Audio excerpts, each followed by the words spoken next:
Eric Thames signed a one-year deal to play with the Yomiuri Giants in Japan, and we visit with Eric every offseason. Always good to see you, Eric. Hey, when are you heading over there, man? When are you moving to Japan? Well, right now we're on a holding pattern with the Japanese borders being closed from the pandemic. So hopefully in a few weeks or a month, I'm packing up to leave, hopefully by the end of January. So we'll see what happens. Man, I mean, you are, and we've talked about this with you before, you are as close to baseball's renaissance man as what we have. You sing, you play golf, you're a fitness fanatic, you mash, you speak multiple languages, and you're adding Japanese to the arsenal. By way of comparison, because you learned how to speak Korean, how much more difficult is it to learn Japanese?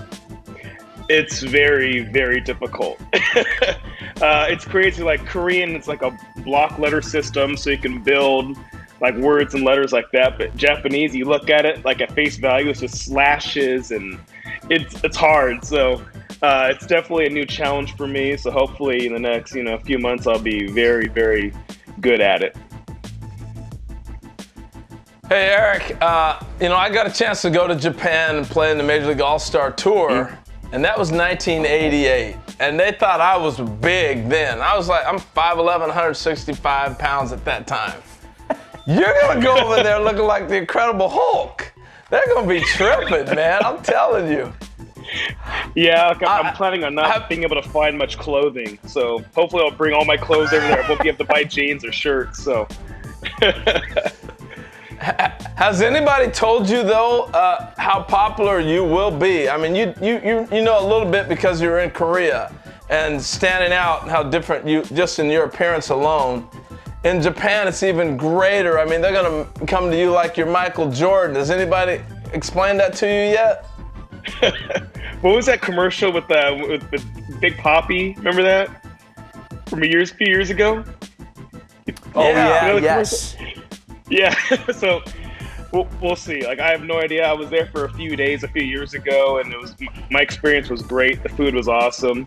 So I have no idea what to expect besides, hey, look, the baseball's great over there. So I'll be around great players and great teammates. So it's definitely going to be a learning experience, and I'm looking forward to it. Well, the Giants are the biggest name over there. So yeah, I'm sorry, Matt. Go ahead, Harold. Well, I was going to say, the Giants are the biggest name over there, so you're like going to play for like the Yankees or somebody in Japan. It's going to be a cool experience being able to play for the Giants and playing in that dome. Now, were you on any of the teams that went over there at all? You said you've been there a couple times, but did you go over with the team at all? No, I just went over there to watch Mitch Haniger. We had the same agent, so I figured, hey, I was at home. It was November of 18. So there was a team over there. I don't know if it was like the Mariners or, and they were playing. So I went over there to check it out and just went for a few days. But I was laughing like the scout for the Giants called me and said, "Hey, I have bad news for you though. You have to shave your beard." And I was like, you know what? It's okay. It's a job. It's the Yankees. I understand. I'll shave the beard. I'll grow the beard out. In a few years. Who knows? But I'm okay with being clean shaven. Wow, I didn't know they had a facial hair policy over there with that franchise. Oh man, and I know that you're, again, Renaissance guy. You have, you've created different looks. We've got some video documentation of what you do with the facial hair. This one's very unique, Eric. That's the quarantine life. The Svengali, okay. You know what? I'm not sure if they had a facial hair policy previously, but maybe they took a look at your social media pages and said, you know what? We need a facial hair policy. We're going to sign this guy. Yeah, I'll show up my beard down my chest, So you make your off-season home Eric, in Las Vegas, which, hang on here, I know that Vegas was one of the places that you played in the minors. Am I correct about that? Yes, 2011 to 2012-ish. Yeah. Yeah, what is it like there during the pandemic? Because of all cities that must look really different, I would put Vegas at the top of the list. Right, it was crazy the first few months after the quarantine was lifted, like the Strip was empty. A lot of hotels on the Strip now are only open a few days a week and not 7. And just like the tourism is down.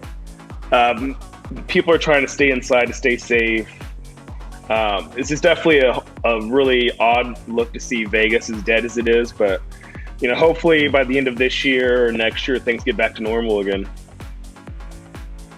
Well, I got 2 questions for you, Eric. I'll stick to football real quick. Well, I know you didn't get a chance to go out and see them, but how excited are you to have the Raiders playing in Vegas? And are most people in Las Vegas excited about that?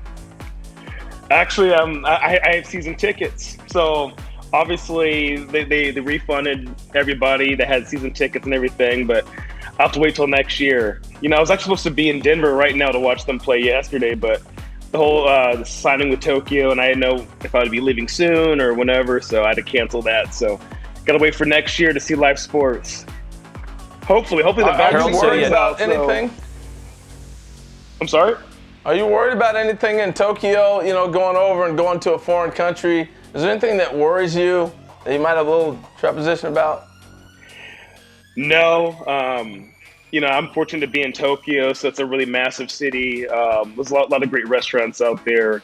Like I'm saying, I'm just hoping the vaccine comes out soon, so players don't have to, and fans don't have to worry about contracting a disease, trying to have fun or watch baseball or stuff like that. So hopefully this thing comes out soon so we can go back to normal life.